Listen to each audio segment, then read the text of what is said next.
लोकसभा निवडणुकीत आपण बघितलेलं आहे की राजकीय मंडळी सोयीनुसार कसे पक्ष निवडतात. आता हा जो बदलाबदलीचा खेळ आहे तो चालतो कशामुळे, तर सर्वांच्याच मनात आहे ती म्हणजे खुर्ची आणि तीही सत्तेतली. ज्यामुळे जसं वारं वाहतं त्या वारेच्या दिशेने आरूढ होऊन ही मंडळी ज्या त्या पक्षाचे झेंडे हातात धरतात. आता यावरती पक्षांतर जे केलं ते कोणासाठी केलं यावरती सुद्धा गोड अशी उत्तरसुद्धा आपल्याला बघायला मिळालेली आहेत. हे झालं राजकीय नेत्यांचं, पण सामान्य कार्यकर्त्यांचं काय? तो ना घर का राहतो ना घाट का. आणि शिवाय ज्या राजकीय नेत्यांचा तो चेला आहे त्यांच्या मागे जाऊन त्याच्या पदरी तरी पडलंय काय? मग निष्ठा तत्व हे लागू कोणाला पडतं यावर आज आपण सविस्तर बोलणार आहोत. नमस्कार, मी सागर आणि तुम्ही पाहताय तुमचा आवडता चॅनल सागर हिट्स, कारण आपण हिटच गोष्टी करत असतो. मित्रांनो, सत्ता संघर्ष हा आतापासून आहे का, तर नाही, पूर्वीपासून चालू आहे. खुर्चीसाठी भांडणं आतापासून आहेत का, तर नाही, पूर्वीपासून आहेत. पण आताच्या काळात थोडं जरा वेगळं होतंय. मग पक्ष कोणताही घ्या, BJP, काँग्रेस, NCP, शिवसेना, इतर प्रादेशिक छोटे मोठे पक्ष, या सर्वात आता तिकिटासाठी रस्सीखेच चालू आहे. मग मूळ एका विचारधारेचा असलेला नेता तिकिटासाठी, सत्तेसाठी, खुर्चीसाठी त्याच्या विरोधी विचारसरणी असलेल्या पक्षातसुद्धा प्रवेश करतो. आणि हे आता नवीन राहिलेलं नाही, याची सवय जनतेला सुद्धा झालेली आहे. पण यात कार्यकर्ता जो भरडला जातो तो कसा? नेता हा दिल्ली मुंबई फिरत असतो, पण त्यामागे सपोर्ट करणारी सिस्टीम असते ती म्हणजे कार्यकर्त्यांची. आणि तो आपल्या नेत्याचे विचार, आपल्या नेत्यांची कामे, त्याचा प्रचार अगदी तळमळीने तळागाळात गाव पातळीला करताना दिसतो. जीवाचं रान करून तो त्या विचारांची प्रेरणा जनमानसात पेरत असतो. गावातील विरोधकावर तितकाच कराड सुद्धा असतो. खेडेगावात तर हे प्रमाण जरा जास्त बघायला मिळतं, कारण निष्ठावंत कार्यकर्ता हीच आतापर्यंत एक उपाधी आपण ऐकलेली आहे.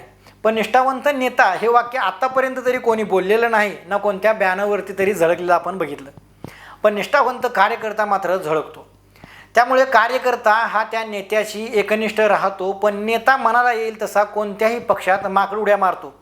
मग त्या विचाराचं काय, मग त्या विचारधारेचं काय, आणि जे तुम्ही तरुणांच्या डोक्यात पेरलं त्या डोक्याचं काय? म्हणजे तुम्ही जे विचार पेरता, तुम्ही जे तरुणांना सांगता, हे सर्व माती भडकवायचं काम आहे का?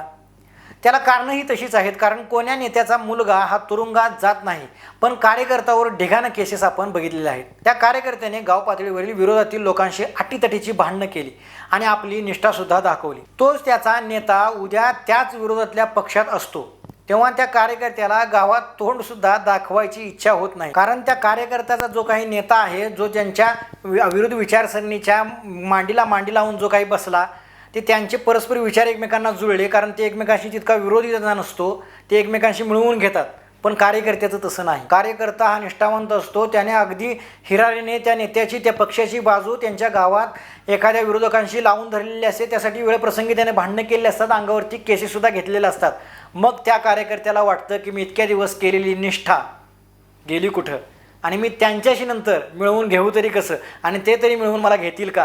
कारण ही गावची भांडणं आहेत, ही वाड्याची भांडणं आहेत, ही गाव खेड्यातली भांडणं आहेत. हे झालं नेत्यांचं की त्यांचे पैसे आहेत, त्यांच्या एकमेकांजवळ ती जवळीक आहे, त्यामुळे ते नेते एकमेकांशी परस्पर जुळवून घेत असतील. ते एकमेकांच्यामध्ये जातीपाती पाहत नाहीत, ते एकमेकांच्यामध्ये विचारसरणी पाहत नाहीत. हे फक्त आपल्याला सांगण्यापुरतं असतं. कारण का नेत्यांची तुम्ही मुलगी बघा किंवा एखाद्या नेत्याचा मुलगा बघा, तर त्यांच्या विरोध विचारसरणीतल्या असलेल्या मुलाला सुद्धा त्यांनी त्यांचं लग्न लावून दिलं आहे. त्यामध्ये त्यांनी जात बघितली नाही, त्यांनी त्यांचा विचारसरणी बघितलेली नाही, आणि ते त्यांच्याशी जुळवून घेतात. पण कार्यकर्त्याचं तसं होत नाही. कार्यकर्त्यांनी यावरती खरंच वेळोवेळी अभ्यास करायला हवा, आणि आपण येड्यात निघतोय का याच्यावरती विचार करायला हवा. कार्यकर्त्यांना लक्षात घ्यायची एकच बाब आहे, ती म्हणजे फक्त आपण सतरंजी उचलण्यापुरते आहोत का, यावरती आपण खरंच विचार करायला हवा. पक्ष कोणताही असो, पण आपल्या शरीरावरती जे काही आपलं डोकं आहे, त्या मेंदूवरती ताबा नेमका कोणाचा आहे, तो ताबा पक्ष सांभाळतोय का एखादा, यावरती सुद्धा खरंच विचार करायला हवा. तुम्ही कितीही निष्ठावान असला तरीसुद्धा तुम्ही शेवटी कार्यकर्ते आहात. याचे उदाहरण जर सांगायचं झालं तर कितीही मोठा तालुक्यातला नेता एखाद्या नेत्याच्या भेटीला आला तर मोठ्या नेत्याशी भेटताना तो एखाद्या बंद खोलीत भेटतो. तुम्ही कितीही निष्ठावान असला तरीसुद्धा तुमची निष्ठा ही फक्त तुमच्या प्रचारापुरती असते. बाकी त्यांना जे काही करायचं आहे ते बंद खोलीतच घडतं, आणि ते घडल्यानंतर ते पक्ष बदलतात आणि त्याला एक स्वरूप मिळतं. कार्यकर्त्यांच्या आग्रहाखातर, जनतेच्या सेवेसाठी मी हे सर्व करत आहे. एक विशिष्ट विचारधारेचा इथे मान होत नव्हता, तिथे मान सन्मान नव्हता, म्हणून मी हे केलं. पण हे जनतेला काय वाटलं, निष्ठावंतांना काय वाटलं असेल, याचा सर्वे नेमका करतं तरी कोण? कारण नेता पक्ष बदलतो हे त्याच्या जवळच्या कार्यकर्त्याला सुद्धा माहीत नसतं. मग हा सर्वे नेमका करतोय तरी कोण? मग नेमका नेता चुकतोय का त्यांना सर्वे करून देणारी मंडळी चुकतायत? हे एकदा विचार करायला हवा. यासाठीच म्हणतोय की प्रत्येक पक्षाच्या विचारसरणीचे वेगवेगळी प्रसार माध्यमं सुद्धा आहेत आणि आपण त्या माध्यमातून त्यामध्ये गुंतत जातो. त्यामुळे आपण खरं काय हे शोधण्यापेक्षा त्यांनी जे आपल्याला दाखवलं आहे तेच आपण खरं म्हणायला लागतो. यातच आजचा युवा पिढी ही फसत चालली आहे. त्यामुळे आपल्याला आपल्या धडावरती आपलं डोकं ठेवून आपण त्या डोक्याने सर्व बाजूंनी विचार करून खरंच देशहिताचं काय आहे हे शोधायला हवं. याला कारणीभूत फक्त राजकीय नेतेच नाहीत तर नेत्यांनी चाललेल्या संघटनासुद्धा बऱ्यापैकी यामध्ये कारणीभूत आहेत. कारण ग्राउंड लेवलला त्यांचं काम हे त्यांच्या विचारसरणीने जोरात चालू असतं. एक विचार करा, घरात बाप आला तर आपण इकडचं तिकडं हालत नाही, पण नेता आल्यानंतर त्याच्या पायात पडतो. त्याचा पाया पडताना एकदा आपण आपला बाप आठवावा, मग कळेल आपण काय करतोय. राजकारण हे सर्वांसाठीच आहे असं म्हटलं जातं, पण खरंच विचार करा कार्यकर्त्यांसाठी आहे का? दादा, आज सरपंच पदासाठी उमेदवार द्यायचा म्हटलं तर त्याचे बजेट हे पहिलं विचारात घेतलं जातं आणि बजेट किती आहे हे तुम्हाला सर्वांनाच माहीत आहे. मग सामान्य कार्यकर्ता इतकं बजेट आणतो का आणि होईल का जुळणी? नाही ना. मग मोजकेच राजकारणी सोडले तर तुम्ही बघा, आमदाराचा मुलगा हा आमदार, खासदाराचा मुलगा हा खासदार आणि मंत्र्याचा मुलगा हा मंत्री, असं साधं सुधं गणित चालू आहे सध्या. मग ते त्यांच्या घरातलं गणित लावत असतील तर तुमच्या कार्यकर्त्यांची अगरबत्ती तिथे कशाला पेटवत आहे? याचं थोडं भान ठेवून विचार करायला हवा. राजकारण जरूर करा, पण आपला बाप, आपली आई, आपलं घरदार, आपली संस्कृती, आपले संस्कार, आपले शिवशेजारी हे सगळं सांभाळून मग करा. कारण तुम्हाला काही झालं तर राजकीय नेता मुंबईतून तुमच्यापर्यंत येऊपर्यंत तुमचं काय होईल सांगता येत नाही, पण शेजारचा माणूस तुम्हाला नक्कीच मदत करेल. त्यामुळे या सर्व माकड उड्या चालू आहेत याचा फक्त तुम्ही आनंद घ्या. कोणत्याही गटातटांशी वैयक्तिक वैर कधीच करू नका. राजकारणासाठी तर मुळीच नको. कारण विशिष्ट विचारसरणीचा नेता आज एक विरोधी विचारसरणीच्या पक्षात जाऊन मंत्रीपद भूषवतो. आम्ही त्यांना अटक करायला लावू असं म्हटलेला प्रवास त्यांच्या शेजारी बसून आता ते गुण्यागोविंदाने नांदत आहेत आणि आपण इथं एकमेकांचे वाभाडे काढण्यात व्यस्त आहे. यावरती खरंच विचार करायला हवा. आणि इथून पुढे बापापेक्षा नेता मोठा झाला की अशाच घटना घडणार. तसा मुद्दा मोठा आहे, यावरती सविस्तर बोलू आपण नंतर कधीतरी. पण अजून सांगतो, बरेच जण आता म्हणतील की हा नेता गरिबीतूनच गेलेला आहे, हा नेता गोरगरिबांचा होता. पण मित्रांनो, एक लक्षात घेण्यासारखी गोष्ट सांगतो, सर्व लोक गरिबीतूनच जातात, पण श्रीमंत झाल्यानंतर त्यांच्या गरिबींची जाण त्याला नसते. हे सुद्धा एक वास्तववादी सत्य आहे. त्याचंच एक छोटंसं उदाहरण तुम्हाला देतो. बोटावरती मोजण्या इतके अधिकारी किंवा राजकारणी सोडले तर गरिबीतूनच गेलेल्या त्या अधिकाऱ्याला किंवा राजकारण्याला एखाद्या गरिबाचं काम करण्यासाठी पैसे द्यावे लागतात तर त्या गरिबाचं काम होतं. अशी कित्येक उदाहरणं मी तुम्हाला देऊ शकतो. मी स्वतः अनुभवलेलं सुद्धा ते आहे आणि पाहिलेलं सुद्धा मी आहे. आणि ती राजकारणी आणि ती अधिकारीसुद्धा गरिबीतूनच गेलेली होती.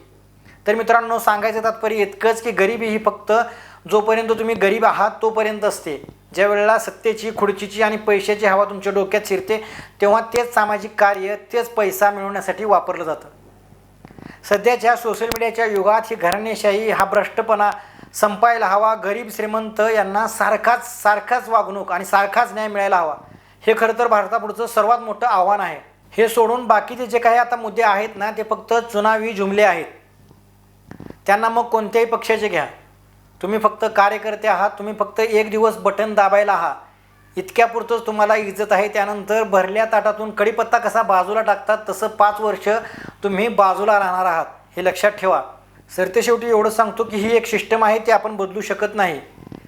कारण नेता 5 वर्षानंतरच एकदा गरिबाच्या घरी येतो, गरिबाच्या उमऱ्याला पाय लावतो, त्या गरिबाच्या पाया पडतो. गरिबाला सुद्धा माहीत आहे की हा 5 वर्षातून एकदाच तोंड दाखवतोय, त्यामुळे 1000-500 घ्या की आत्ताच, नंतर कुठेही येते आपल्या तालुक्याला.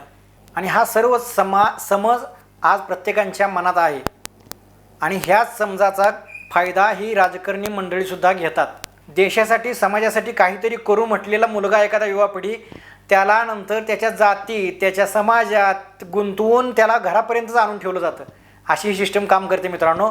तर त्यामुळे प्रत्येक तरुणाला वाटतं की मी काहीतरी देशासाठी केलं पाहिजे. तर देशासाठी करण्यासाठी तुम्ही राजकारणीच होण्याची गरज नाही. आपण जे काही काम करतोय, कोणताही अधिकारी घ्या किंवा कोणताही एक व्यक्ती घ्या, तर त्या व्यक्तीनं आपण जे काही काम करतोय ते काम फक्त पारदर्शकपणे आणि प्रामाणिकपणे जर केलं, ते एक समाजकारणच आहे आणि ते सुद्धा आपल्या देशाला हातभार लावणारच काम आहे. त्यासाठी राजकारणच करण्याची गरज नाही किंवा राजकीय नेता बनण्याचीच गरज नाही. राजकीय नेता ज्याला बनायचं आहे तो यासाठीच राजकीय नेता बनतोय हे उघडपणे आता झालेलं आहे. मित्रांनो, राजकीय नेत्यांची ही जी काही राजकीय वर्चस्वाची कामं आहेत ती त्यांची चालूच राहतील, कारण त्यांच्याकडे पैसा आहे. आपण गरीब म्हणून आपल्या आईवडिलांकडे बघून आपण करिअरकडे फोकस करणं हे जास्त गरजेचं आहे. आणि जी काही प्रामाणिक मंडळी आहेत ती गरिबीतून फोकस करून जी काही अधिकारी झाली त्यांनी सुद्धा आपलं काम जर प्रामाणिकपणे जर करत राहील आणि हेच जर प्रामाणिकपणे सर्वांनीच केलं तर एक चांगली सिस्टम तयार होईल. चांगला भारत सुद्धा घडायला जास्त वेळ लागणार नाही. आणि त्यावेळेला नक्कीच गरिबाला त्या अधिकारीकडे गेल्यानंतर राजकीय नेत्याला फोन लावून ते काम करा असं म्हणण्याची नक्कीच वेळ येणार नाही. आणि सिस्टमवरती जो काही अदृश्य तिसरा हात आहे राजकारण्यांचा तो हात नक्कीच राहणार नाही. त्यामुळे जे काही आपण काम करतोय ते कामच प्रामाणिकपणे आणि त्यामध्ये देशहिताचं काम केलेलं हे सर्वोच्च ठरल. तर मित्रांनो, या संपूर्ण विषयावरती तुमच्या काय प्रतिक्रिया आहेत आणि तुम्हाला यामध्ये काय वाटतंय हे मला कमेंट करून नक्कीच सांगा. तर तुर्तास थांबवा आणि परत भेटू एक माहितीपूर्ण व्हिडिओ घेऊन. तोपर्यंत धन्यवाद. जय महाराष्ट्र.